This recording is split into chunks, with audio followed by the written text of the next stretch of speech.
Welcome to the third episode of the Comic Source. I'm your host, Jace. Jumping right into the news, it was announced at Toronto Fan Expo this last weekend that spring of 2014, Justice League America from DC Comics is going to become Justice League Canada. It's going to be written by Jeff Lemire, who happens to be Canadian, with art by Mike McKone. Now, when asked, Lemire declined to give us the details on who exactly is going to be in the lineup, but he did say that the roster will contain A-list heroes and also some obscure characters. So it'll be interesting to see who DC pulls out of the mothballs for this title. Over on the Marvel side of things, it's been rumored that Vin Diesel is going to join the cast of Guardians of the Galaxy, and some news should be forthcoming really soon. He's rumored to be playing Groot, a giant plant alien. Meanwhile, over at Image, The Walking Dead is about to hit its 10th anniversary. Image has announced midnight release parties for the title on October 9th. Retailers that participate in this midnight release will be eligible to order a special variant that will only be available at the midnight release.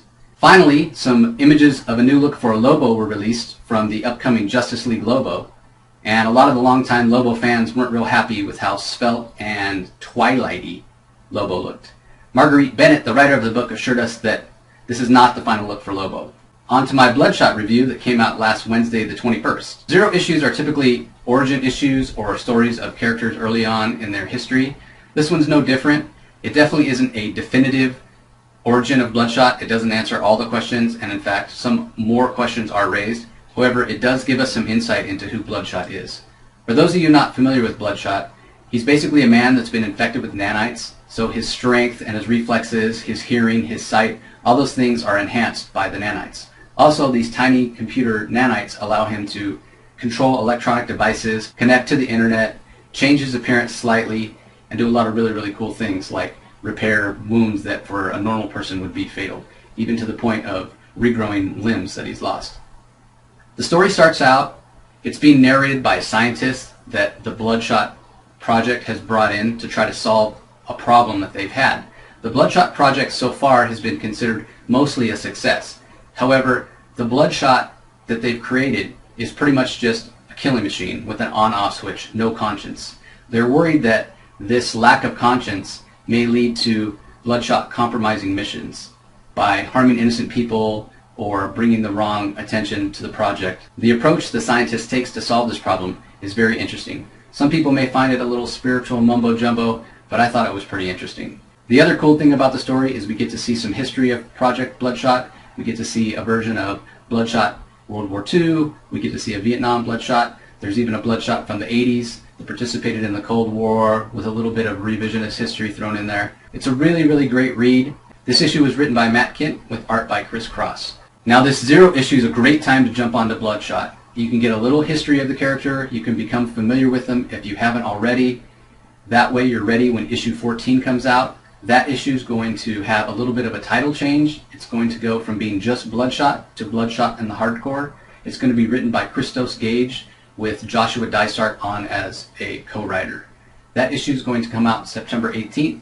So grab this issue and be ready for Bloodshot and the Hardcore. For my modern review this episode, I'm going to be talking about Indestructible Hulk, written by Mark Waid.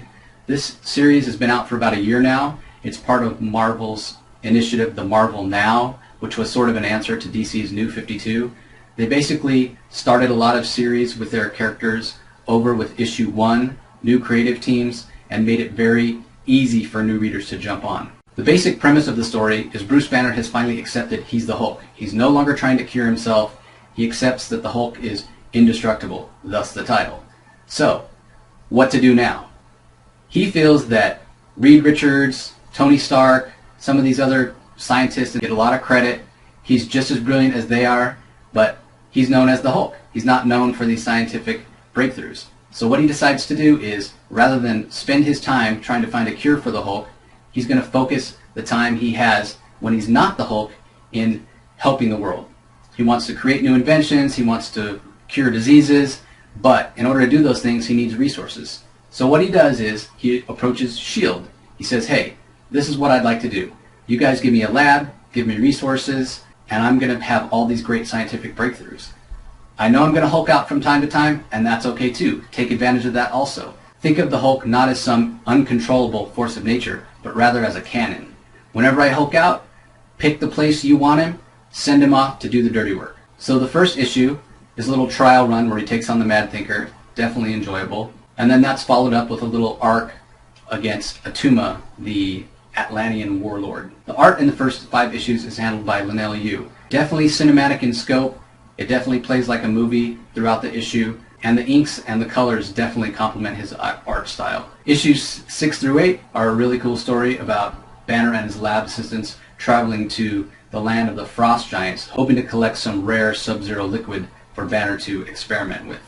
The art is done by Walter Simonson, who we all know, classic Thor artist, and he definitely doesn't disappoint here. As it turns out, Banner and his assistants haven't just traveled through space, they've also traveled through time. So they actually meet Thor in the past, before he's even familiar with the Hulk. So that definitely led to an interesting dynamic between Banner and Thor and the Hulk, and it led to some funny moments as well. Starting with issue 9, moving forward, Matteo Scalero joined the book on pencils. Now, his style is very kinetic, and the action sequences are really where his art shines.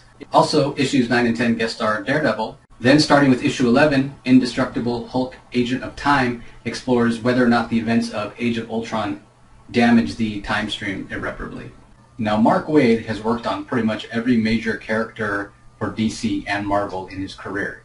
He's had critically acclaimed and award-winning runs on The Flash, Fantastic Four, and most recently Daredevil. I don't know that Indestructible Hulk reaches those heights, but it's definitely a new and interesting take on the character.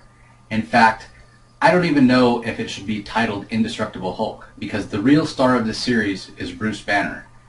It's definitely a change and something that's real refreshing to see Banner as the star, not the mopey, woe is me, I'm cursed Banner, but a more self-confident Banner who seems to have plans and schemes, and it really shows the intelligence that Banner supposedly had all along.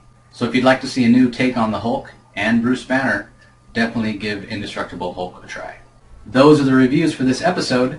Now on to the trivia question I promised you guys last time. The question is, early in the history of this current Bloodshot, he pretty much single-handedly wiped out a town. So send me the name and location of that town to thecomicsourceblog@gmail.com, and you might find yourself the proud owner of a Bloodshot Zero. One quick correction from last episode. I stated that Len Wein was the editor of Crisis on Infinite Earths. While Len was the editor-in-chief of DC Comics at the time they released Crisis, Marv Wolfman actually wrote and edited Crisis. Sorry about that, Marv. I want to thank everybody for watching. Join me next time when I talk about 3 recently released books: Overtaken #1 by Aspen Comics, All-Star Western #23 by DC Comics, and Think Tank #9 by Top Cow.